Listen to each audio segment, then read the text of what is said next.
Et c'est important d'être là pour accueillir Baya, y compris parce que c'est une de nos marraines du Nouveau Méliès. Parce que son premier film a été montré en ouverture, quasiment. Enfin, pendant l'inauguration officielle, où on avait fait 6 débats synchrones, dont celui avec Baya et celui avec Michel Leclerc. Est-ce que tu veux nous dire un petit mot avant la projection? C'était un grand souvenir. Je suis très très heureuse d'être là, comme à chaque fois, et je suis impatiente d'en discuter avec vous. En présentation, j'ai rien à dire, j'espère que vous allez rire. Et puis, on peut tout de suite programmer les prochaines séances du week-end. Oui. Le week-end. Oui. Et le week-end prochain. Alors, je te rappelle que tu viens réellement demain. Les jours de grève. Oui. Oui, je suis à 14h. Oui, à 14h, il y a une autre séance avec Baya sur les séances seniors. Pour les jours de grève. Oui, d'accord, ok. Écoute, je crois qu'il y en a une bientôt. Hein. 31. J'ai vu 2. 31. 31. Ben voilà. Voilà. Super. On sera fermé. Ah. Tu veux bien? Bonne projection et j'ai hâte d'en parler avec vous. Et on remercie la distributrice Clara de Tandem, maintenant. Clara. Oh merde. À chaque fois. Mais c'est parce que c'est normal. C'est normal? Oui. À tout à l'heure? À tout à l'heure. À tout à l'heure.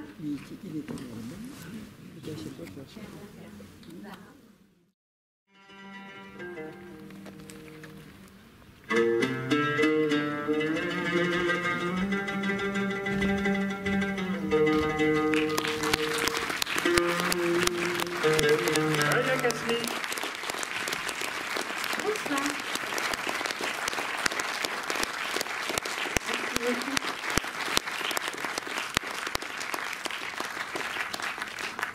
C'est pas mal de faire des débats avec des gens qui sourient en grand quand tu arrives sur scène. C'est pas toujours le cas ici. Enfin. Bon, on commence en toute simplicité par raconter un tout petit peu d'où vient ce film, parce que si j'ai bien compris, donc c'est un peu lié à ton premier film. Quel lien tu fais, toi, entre... T'as du temps? Ouais. Oh, bah oui, de toute façon, il n'y a pas de métro. Oui, non, c'est un mélange de plein de trucs, ouais. C'est lié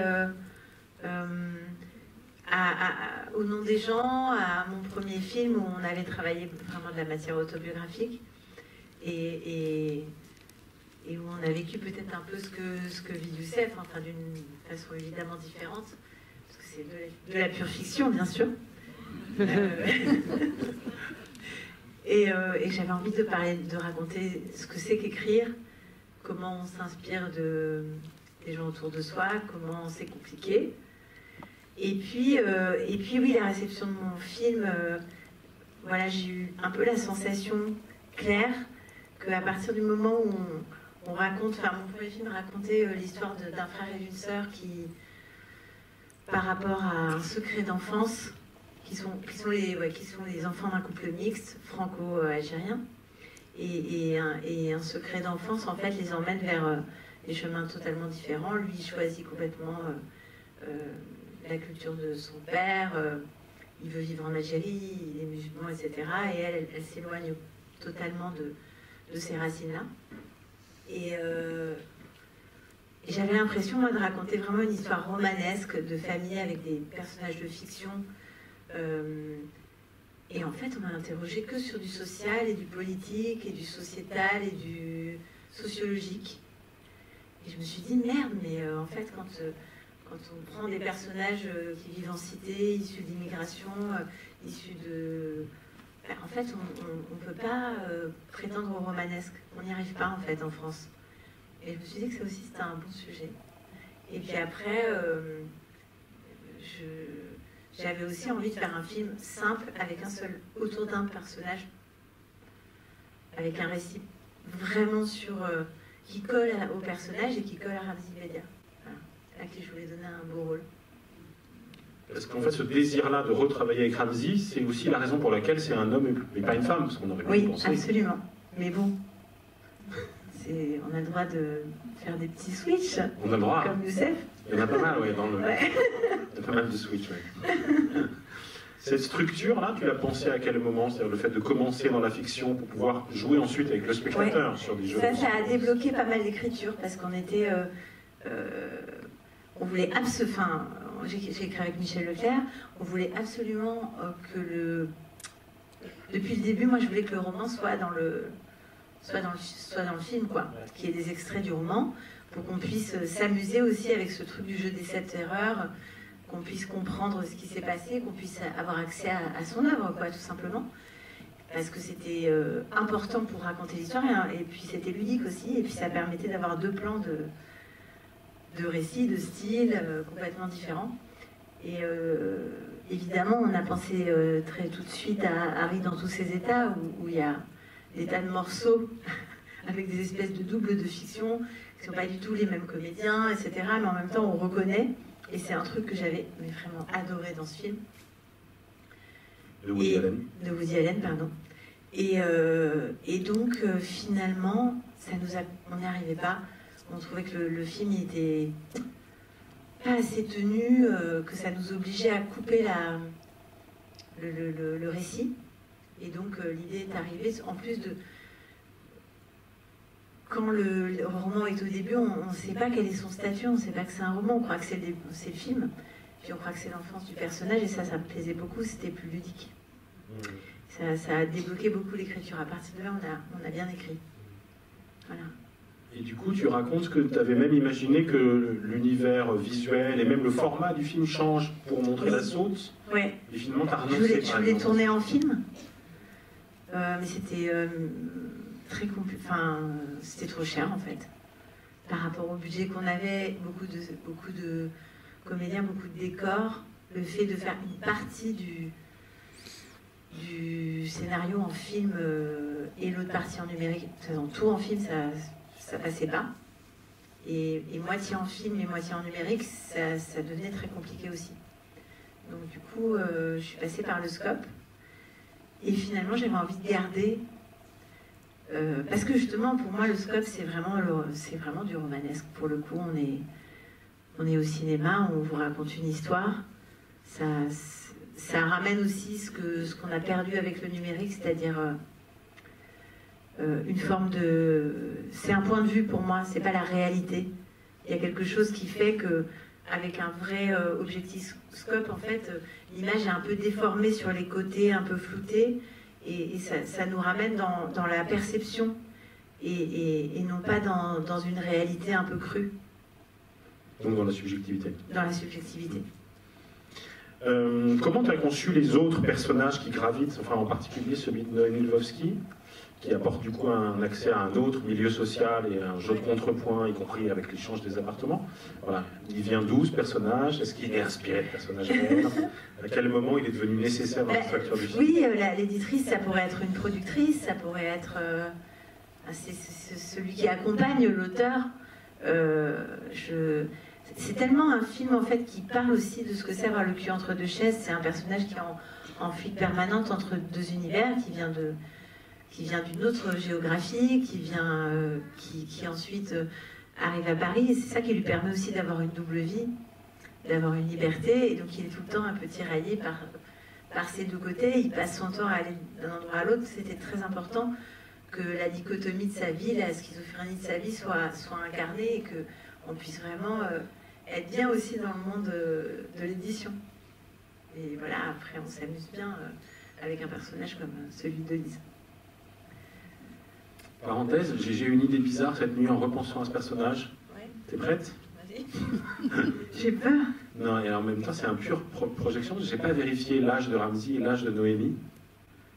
Mais quand même, j'ai repensé à la scène où il a peur de mettre enceinte sa propre mère dans la piscine, en me disant que peut-être ce soir-là, il y a un truc comme ça sur les conventions autour des âges qui fait qu'il ne peut pas dire oui là maintenant, et que c'est seulement le lendemain. Ah, c'est marrant. Tu vois?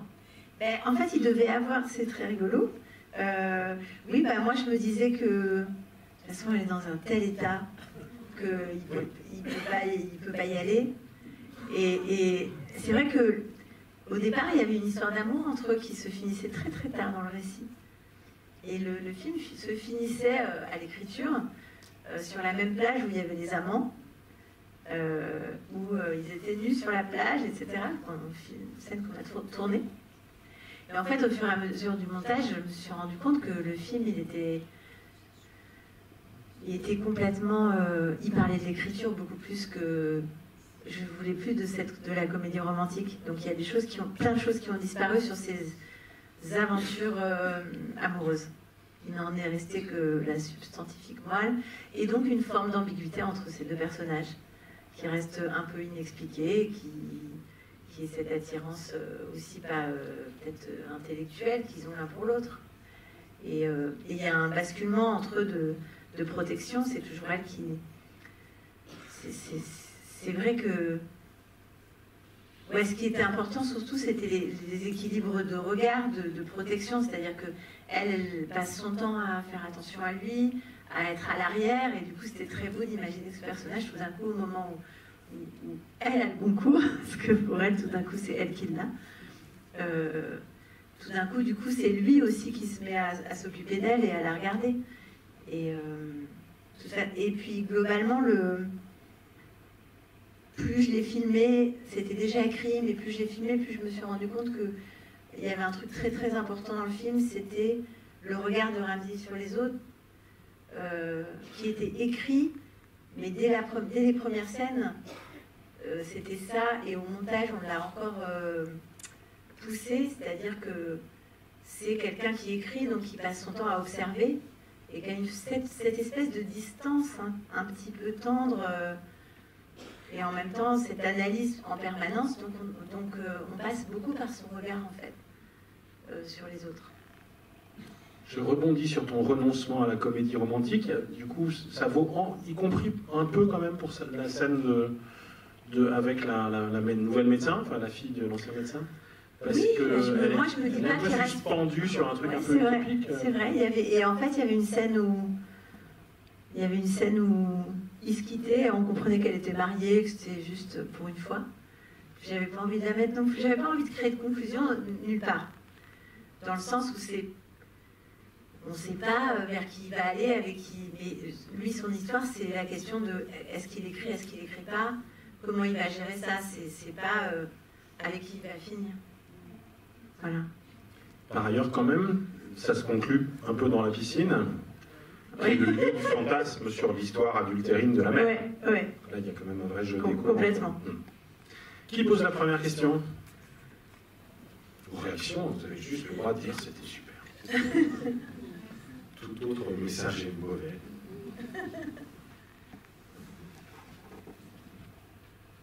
Bonsoir, messieurs, dames. Je voulais savoir pourquoi vous n'avez pas mis le choc toxique, le titre, comme titre du film. J'aimais bien cette idée, mais en fait, je crois que ça faisait un peu peur parce que on l'a évoqué parce que le titre est chelou et qu'on a essayé de trouver d'autres titres qui ne convenaient pas forcément. Et le choc toxique, on l'a beaucoup évoqué, sauf qu'on se dit que c'est médical, on se dit que c'est... Sur le virus, tout ça. Ouais, on avait peur que ça parte dans... Mais peut-être que c'était un meilleur titre. Je sais. Moi, je suis nulle en titre. Donc je fais toujours des titres trop longs et bizarres. Voilà. Ça se discute avec le distributeur, ça? Oui, bien sûr. Ah oui, ça a été une longue discussion. Une autre question?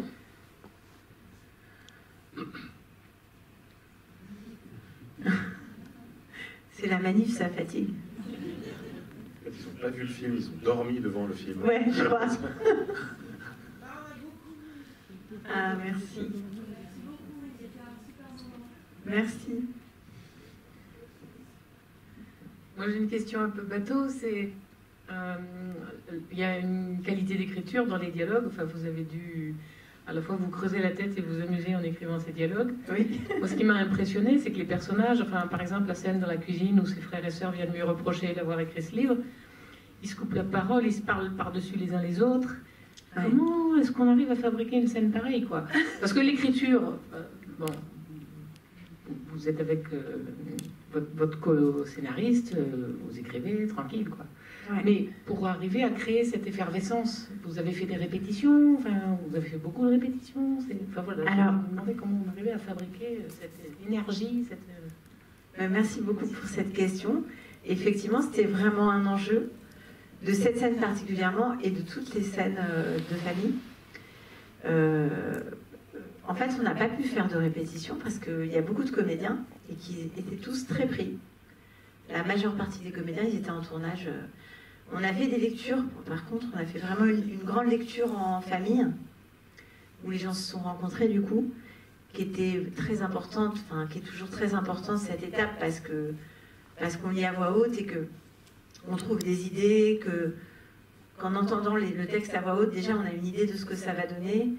Tout le monde s'implique et tout d'un coup on se dit ah, peut-être cette réplique il faudrait qu'elle passe autrement.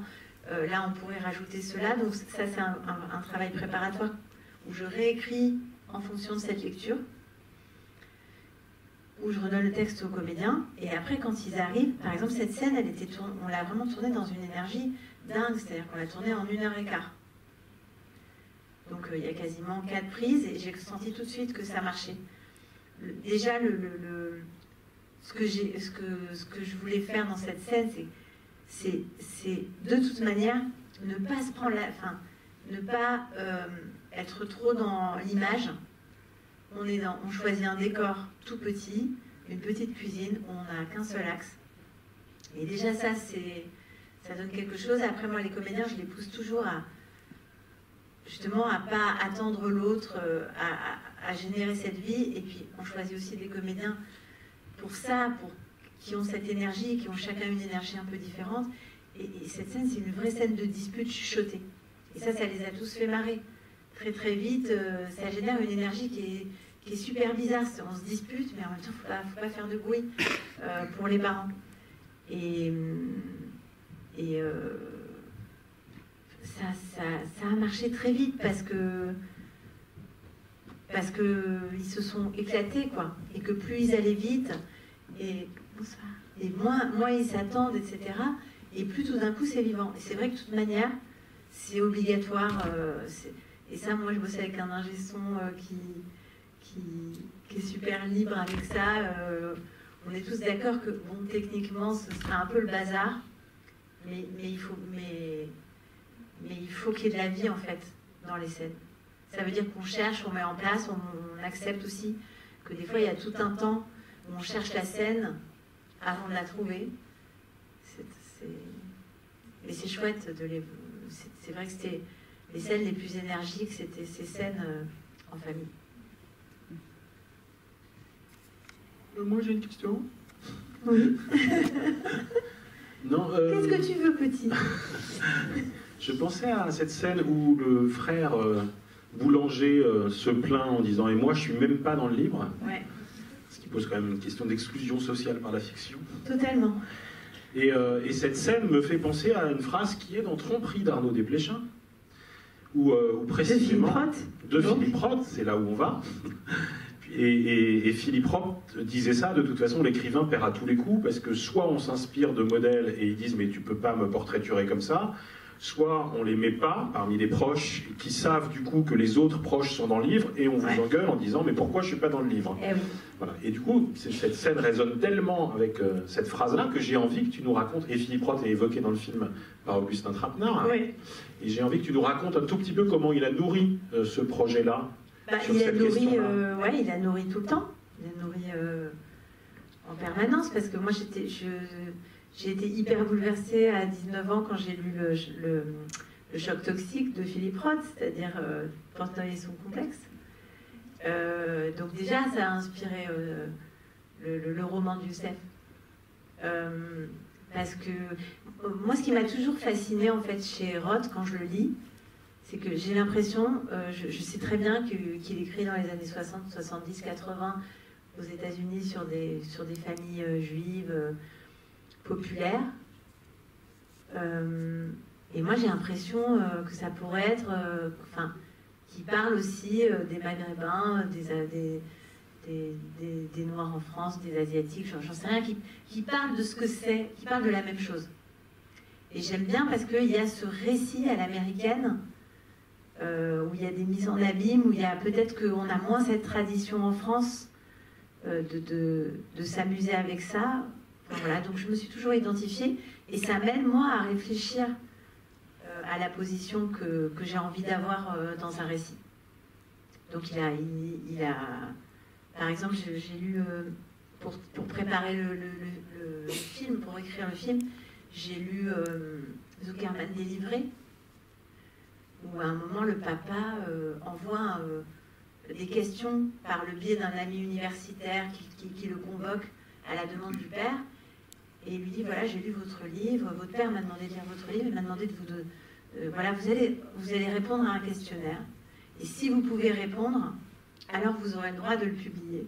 Et la première question, c'est, est-ce que d'une façon ou d'une autre, Hitler aurait pu se réjouir en lisant mon livre? Et je trouvais qu'on était coincés pareil, nous, même s'il n'y a pas Hitler, mais on est coincés pareil dans un pays où il peut y avoir du racisme, où il y a du racisme, où il y a des débats à chaque fois qu'on parle des défauts des gens issus de l'immigration. Et bien si nous on en parle, potentiellement on peut donner du grain à moudre aux racistes. On peut justement leur donner des armes. Et en même temps, si on écrit un livre avec des personnages, on veut qu'ils soient sincères, drôles, cruels, comment on peut éviter de parler de ce qui fâche et de ce qui ne va pas et des défauts? C'est impossible. Donc c'est vraiment l'enclume bien particulière que vivent aussi les gens qui sont issus d'une minorité, mais ça pourrait être l'homosexualité, ça pourrait être... Enfin, tout particularisme fait que quelque part on est identifié à ça, et qu'après quand on parle pour tous les autres, et que donc on doit faire attention. Alors on est soit un modèle, soit un traître, soit un collaborateur, soit je sais pas quoi, soit un bounty, soit quelqu'un qui fait plaisir au pouvoir, ou alors quelqu'un au contraire qui... Donc on ne sait plus ce qu'on doit dire, et un écrivain, ça doit être quelqu'un qui parle de lui, en fait. Ça ne doit pas être quelqu'un qui parle au nom des autres. Donc voilà. Et du coup, tout à l'heure, tu disais... Oui, non, merci. Tout à l'heure, tu disais que les Maghrébins pouvaient et devaient pouvoir accéder au romanesque, mais en fait, la demande particulière de Youssef Salem, c'est d'être autorisé à la médiocrité. Oui, c'est la même chose. Quelque part. Oui, la médiocrité, c'est aussi... Oui, c'est la médiocrité, c'est la normalité, et la normalité, c'est que il peut y avoir un personnage complètement mythique, complètement romanesque, complètement tragique, qui soit issu de l'immigration et qui soit pas le récit d'une histoire politique. Enfin, je sais pas. Je sais plus si je m'exprime très bien, mais oui. Pour moi, c'est un petit peu plusieurs versions de la même idée. Bonsoir. Bonsoir. Bravo pour le film déjà. Merci. Beaucoup reconnu en Youssef. Une de mes questions, c'était à la fin, donc quand il donne le bénéfice de son bouquin à Elias Salem. Est-ce que du coup, il renonce à sa liberté d'écrivain? Non, il rallie la cause de sa famille. Ouais, merci. Non, pour moi non, il renonçait pas. Plutôt, il renonçait à mettre son nom, à ce que ce soit en son nom. Il renonce du coup à la gloire. Il renonce aussi, je crois, à un truc qui le met très mal à l'aise, c'est que tout d'un coup, lui qui passait son temps à regarder les autres est regardé, donc ça dépasse complètement les choses, ça dépasse complètement son travail. Et puis je pense que c'est un geste désespéré de quelqu'un qui croit dans la fiction et qui invente quelque chose d'un peu... une idée qui n'est pas réaliste. Il se dit, je peux m'en débarrasser, je vais trouver une solution. Et je trouvais ça beau qu'en tant qu'auteur, quelqu'un qui croit dans la fiction, il peut complètement inventer sa vie. Et pourquoi pas mentir. À la Romain Gary, voilà, à l'envers, comme s'il n'y avait pas pensé au début, puis il se dit, ah, c'est chouette, je vais le faire après coup, c'est pas grave. Alors, bonjour, bonsoir. Bonjour. Merci beaucoup pour le film. Merci. Mon premier commentaire, c'est vous aviez raison de me dire j'espère que vous allez rigoler, parce qu'en fait, oui, on a rigolé. Merci. Et moi, je voulais vous dire qu'il y a quelque chose d'assez universel dans ce que vous avez fait. Moi, j'ai oublié le Maghreb. J'ai pensé que à la dynamique des familles. Il y a un truc très universel dans ce que vous avez proposé. C'est-à-dire qu'au bout d'un moment, on oublie les prénoms, Marseille, la cité, et on se retrouve... Moi, honnêtement, j'ai voyagé jusqu'à Cuisine et Dépendance de Jacques Ribaoui. Ah ouais, Il y a un merci, ça me conflit touche social. beaucoup. Et en fait, on retrouve une dynamique familiale avec les non-dits, avec finalement la vérité qui éclate. Et finalement, ça veut dire quoi être dans une famille? Qu'est-ce qu'on accepte de la famille? Qu'est-ce qui nous fait peur dans la famille? Comment on la vit? Et j'ai oublié le Maghreb totalement parce que ce sujet-là, il est super prégnant dans la société. On a tous envie de faire plaisir à nos parents, de satisfaire un certain nombre d'injonctions qu'on reçoit quand on est enfant, sur lesquelles on se gourre complètement parce qu'on surinterprète ce que disent les parents. Et j'ai oublié le Maghreb, moi, personnellement. Voilà, merci. Mais ça me touche beaucoup ce que vous dites. Parce Merci. que on ne peut pas me faire un meilleur compliment, c'est super. Je veux bien d'ailleurs que tu développes un truc que tu dis dans le dossier de presse et qui a fait florès dans la presse, qui est une expression que tu as employée et qui témoigne de certaines des scènes du film. Tu parles de la glu de l'identité. Ah oui, Qu'est-ce que c'est pour toi? C'est que l'identité, c'est très fantasmé. Mais c'est comme une glu, c'est-à-dire que on sait pas trop ce qu'on veut en faire. On a besoin... je sais pas si je vais être claire, mais on veut pas être vu comme un arabe, mais on veut pas le cacher, on veut pas que quelqu'un nous dise ce que c'est d'être, mais en même temps, on veut pas qu'on nous empêche de l'être. On ne sait pas si ça nous empêche de réussir, comme Rachid Bellak qui pense qu'elle a été éliminée. Mais on accuse Youssef de... Certainement, plein de gens se disent, mais c'est justement parce que c'est un livre sur les Arabes que ça intéresse, comme dit le journaliste de Valeurs Actuelles. Donc en fait, tout est ramené à ça. Il n'y a pas moyen de l'éviter. C'est une vraie glu. C'est vraiment... On a beau faire, ça colle au doigt. Ça vaut même pour le personnage de la Marseillaise qui est croisé et qui vient évidemment pas du tout. Alexandra Roth, elle est géniale. Une autre question? Oui, ça s'appelle Roth aussi. C'est aussi un hommage. Ouais, c'est pas mal, hein? Comment faites-vous votre casting? Il faut qu'il y ait un Alors, Roth. comment elle dit, ah non, je suis pas arabe, ça va pas. Du coup, elle conclut la bande-annonce. Oui. Très bien. Il n'y a plus de questions? C'est dingue. Tu veux nous parler un tout petit peu de la musique? Parce qu'il y a un truc rigolo, c'est que tu t'étais dit un peu, quand tu as fini le film, n'importe quoi, mais pas une musique arabe. Oui. Mmh. Ben, je pense que j'ai le même problème que tous mes personnages. J'ai un problème sûrement. Non, j'avais peur que ce soit redondant et un peu facile. Et donc, naturellement, je me suis... Enfin, oui, je voulais pas du tout qu'il y ait de la musique arabe. Et puis, il y a eu Bachar, Marc Khalife. C'est de la musique en arabe, enfin c'est des paroles en arabe, mais bon c'est tellement extraordinaire que quand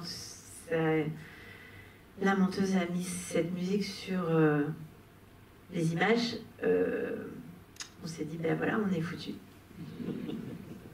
Et donc ensuite, en plus on a persisté, c'est-à-dire que le musicien, on a acheté 3 morceaux à Bachar.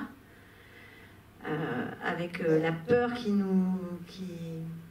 voilà, la tante qui voit le film et parce qu'on n'imaginait vraiment plus rien d'autre, et puis il a accepté, et puis ensuite le musicien qui a fait la musique originale, Alexandre Saada, a fait des musiques aussi en arabe. On a parlé de tous les thèmes sauf la sexualité, c'est pas normal. Ah oui, parlons un peu de sexe. Ah oui, non, mais c'est quand même très présent. On peut en mourir quand même. Oui, bah, c'est dangereux. Hein. Ouais, c'est dangereux. On sait tous. Hein. Et donc, et le personnage finit quand même par être traité d'obsédé par sa vraie sœur dans la vie. Oui. Tu veux savoir si Ramsey est vraiment un obsédé? Oui, c'est ça, voilà, c'était le cœur de ma question. On en est là? Non. Au Méliès? Non, pas ici, enfin vraiment. Non, je veux bien que tu nous racontes comment le film est structuré sur la peur de la sexualité dans la scène initiale, la mythique. D'abord, je veux bien que tu nous racontes d'où ça vient, parce que c'est rigolo. Oui. Et ensuite, cette peur de la sexualité, elle va être transférée du côté de la peur de la publication du livre, ou de la lecture du livre. Parce que c'est quand même ça, à l'arrivée, Oui, dont le complètement. personnage pense qu'il est à l'origine de la mort. C'est la même terreur, ouais. Oui, c'est la même Donc, terreur. comment tu rapproches ces deux trucs-là, la peur de la lecture et la peur du sexe? Tu as 2 heures. Mais déjà, sexe, hein, c'est écrit sur un... Ça peut être un mot aussi. Même ce mot, il est dangereux. Oui, en fait, j'essaie de faire dans l'ordre. Je suis désolée si je suis pas claire, parce que ça fait des mois que je fais des projections tous les soirs et j'adore. Mais là, je suis un peu en bout de course. Parfois, je ne sais plus si je suis claire du tout. Et oui, donc l'histoire du début, en fait, on me l'a raconté il y a des années. Une amie qui me l'a raconté, parce qu'on parlait justement de ces tabous-là. Moi, je travaillais sur un... Je voulais faire un film, en fait, sur comment on fait l'amour en Algérie. Parce que à chaque fois que j'y allais, quand j'ai tourné là-bas, les gens m'ont raconté des tas d'histoires, parce qu'il y a plein de jeunes qui se marient de plus en plus tard, parce que après, on est obligé de... Enfin, bref, c'est des trucs de liberté. Et en même temps, si on n'est pas marié, on ne peut pas aller à l'hôtel. Et en même temps, beaucoup de gens habitent chez leurs parents, parce que c'est des grandes... Enfin, tout est très cher, habiter quelque part, c'est très cher. Mais évidemment, comme tous les êtres humains, les Algériens baisent aussi. Et donc, moi, on m'a raconté... Des gens m'ont raconté leurs histoires. Comment on fait, comment on s'organise. Et j'avais envie de faire un film sur le sexe dans un endroit où on n'a pas le droit, mais qui soit en m'inspirant des années, des films des années, des films américains où on n'avait pas le droit de s'embrasser plus de, voilà. Je me disais, où je pensais à Truffaut, où c'était juste une main sur un bas, l'érotisme comme ça, très discret de quand on peut pas vraiment montrer. Et j'avais envie de faire ça. Je me disais, du coup, peut-être je pourrais le montrer en Algérie, parce qu'il n'y aura rien, on verra rien. Et en racontant cette histoire à une amie, Nadia, elle me dit, ouais, je vois très bien et tout, la honte, la peur, le truc. Et on se racontait des histoires. Dans les années 90, on disait que quand il y avait des tremblements de terre, c'était à cause de la taille des jupes. Et on se racontait ces histoires-là. Et elle me dit, même moi, quand j'étais ado, à Constantine... mes cousines, elles m'ont raconté qu'il y avait 2 jeunes à la faculté de Constantine qui s'étaient retrouvés, qui n'étaient pas mariés, et ils sont morts pendant l'acte. Et moi, cette histoire m'a tellement fascinée, parce qu'elle est tellement symbolique. C'est évidemment une légende urbaine à la con. Mais... Félix Faure est mort de ça. Donc, oui, c'est vrai. C'était un président de la République. C'était autre chose, oui. C'était autre chose. Mais ça pouvait raconter la peur du sida, la peur de... Puis c'est Adam et Ève, quoi. Donc très vite, c'est une idée qui m'est restée en tête. Et quand j'ai voulu écrire Youssef, je me suis dit, en fait, ça va commencer comme ça. Comme mon film, je ne l'ai pas fait, je vais faire un espèce de petit Portnoy. Et cette légende urbaine va devenir un mythe un peu à la Adam et Ève. Voilà. Où ils se retrouvent comme ça... Le choc toxique. J'aimais bien ce mot, choc toxique. Voilà. Là, tu as répondu à la première partie. La première partie. Ah ouais. Et pas la deuxième, qui est le parallèle entre l'amour mortel et la lecture mortelle. Oui, c'est la culpabilité. Le parallèle, c'est la culpabilité. C'est tout ce qu'on fait et qu'on n'a pas le droit de faire risque de nous tuer ou de tuer... là, en l'occurrence, c'est la pensée magique. Il est comme ça dans tout, c'est-à-dire qu'il a une... Mais je pense en plus que les auteurs, ils ont une pensée magique, parce que sinon on n'écrit pas.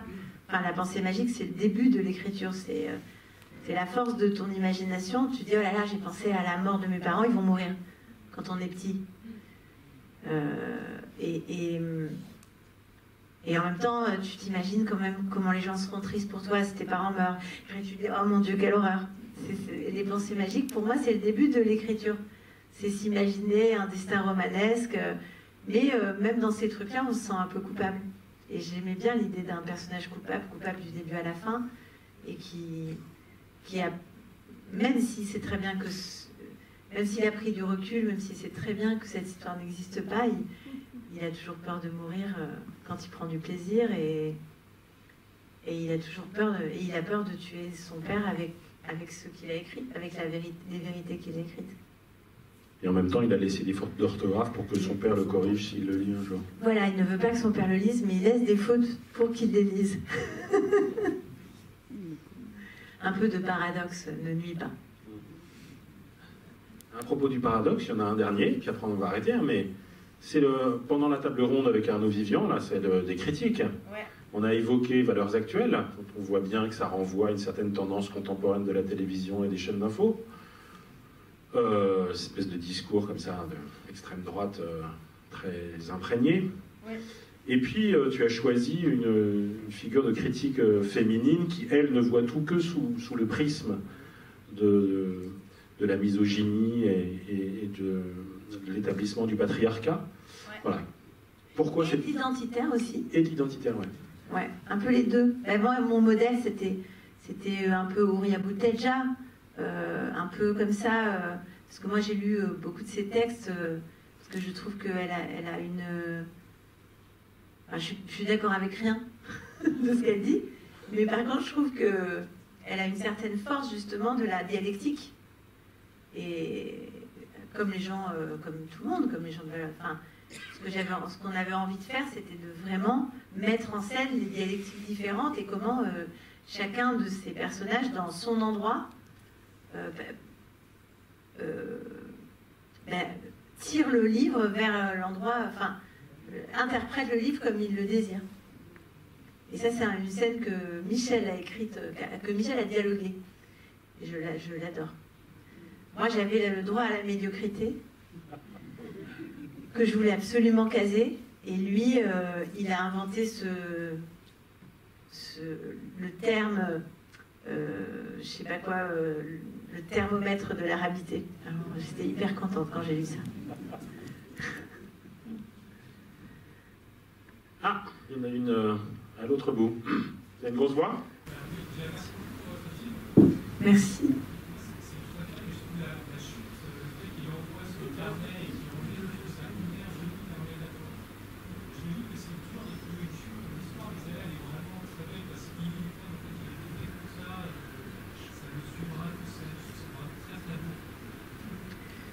Merci beaucoup, ça me touche beaucoup.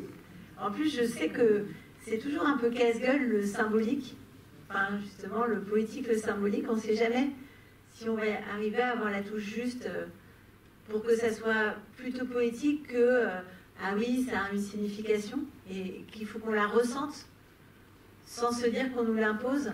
Du coup, c'était un peu la recherche de la scène, de cet équilibre, et c'est une scène dont j'ai eu l'idée... Enfin, qui m'est presque apparu comme ça. Des fois, c'est bizarre, on tourne autour de quelque chose. Et évidemment, je tournais depuis longtemps autour de cette sorte de malédiction, l'écriture, où il a envie d'arrêter, et puis en même temps, il ne peut pas s'en empêcher. Pourquoi il écrit justement sur ce qui va et même, c'est ce que me renvoyaient les lecteurs, toujours. Et puisqu'il ne veut pas avoir de problème, pourquoi il écrit toujours sur ce qui va lui causer des problèmes? Je dis, mais c'est évident, enfin, on ne peut pas écrire sur autre chose. On ne va pas écrire sur ce qui pose aucun problème. Et d'avoir ces discussions, un jour, je vois la scène. Il n'en peut plus, il jette son carnet, et puis le carnet revient. Puis il le rejette et le carnet revient. Et en fait, cette scène ne trouvait pas sa place dans le film. Elle a été déplacée un peu partout. Le film était chapitré, donc c'était un début de chapitre. Et en fait, à la fin, je me suis dit, mais de toute façon, peu importe, je la tourne. Et on l'a tournée, Ramsey est venu plus tôt un matin, on l'a tournée presque hors plan de travail, sans savoir où elle serait. Et puis, quand la fin m'a pas plu, à un moment, c'est devenu une évidence, et je pense que ça m'a sauvé la vie, cette fin. Enfin, ça a sauvé le film. Au moins. Tout ça pour t'entendre dire que la fin est super à Montreuil. C'est quand même quel point d'aboutissement. Oui. Merci beaucoup, Baya Kasmi. Merci. Merci à Carla de Tandem.